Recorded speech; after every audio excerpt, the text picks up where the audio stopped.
Hello, beautiful people. I just want to share to you the words of God. So it says in Psalm 46 verse 1, God is our refuge. Ang Panginoon ang ating sandigan and our strength. Ang ating kalakasan, an ever-present help in trouble. Ang ating tanging maaasahan or tutulong sa atin sa anumang mga sitwasyon na meron tayo. Siguro problema sa asawa, problema sa anak, problema sa trabaho, problema sa kalusugan. Maraming uri ng problema, pero pinangako ng Panginoon dito sa atin na siya lamang ang tanging sandigan natin, tanging kalakasan natin para malampasan ang mga problema na ito. So, saan nanggagaling ang ating lakas? Where does our strength come from? Is from the Almighty God. Amen. So, minsan, amen, we are frustrated because we are trying to solve things by our own strength or by our own capability. But if we learn how to lean on, or if we learn how to depend on God's sovereignty,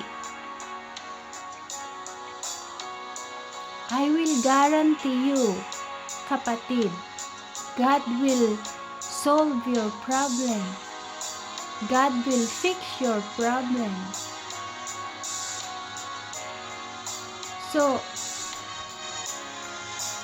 leaning on God's sovereignty is absolutely not indication of weaknesses, but it's actually a sign of wisdom. Hindi ang pagdidepende mo sa kalakasan o kapangyarihan ng Panginoon is a sign na ikaw ay mahina, kundi this is a sign ng wisdom na nanggagaling sa Lord. Amen. So whatever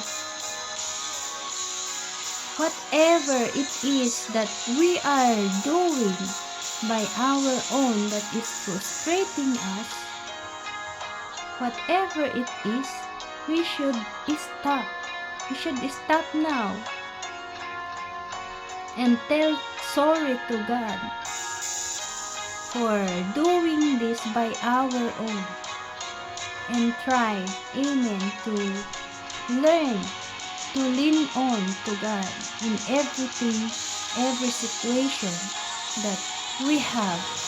Like me, I try to solve many things in my own, changing myself, changing my children's attitudes, their flaws. I am trying to correct them in my own.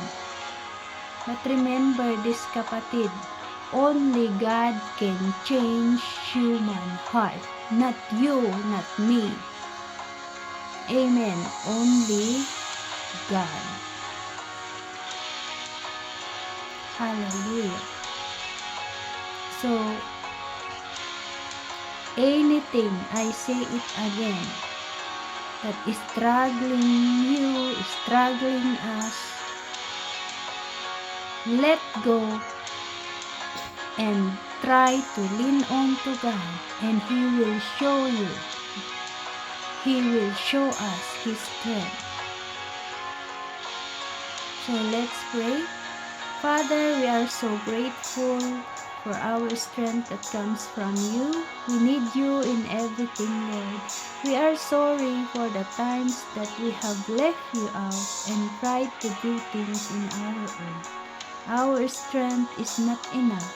We need you, Father, in any situation that we have. We need you, Father. You are our strength, our refuge, and our very present help in times of trouble. In Jesus' name, amen.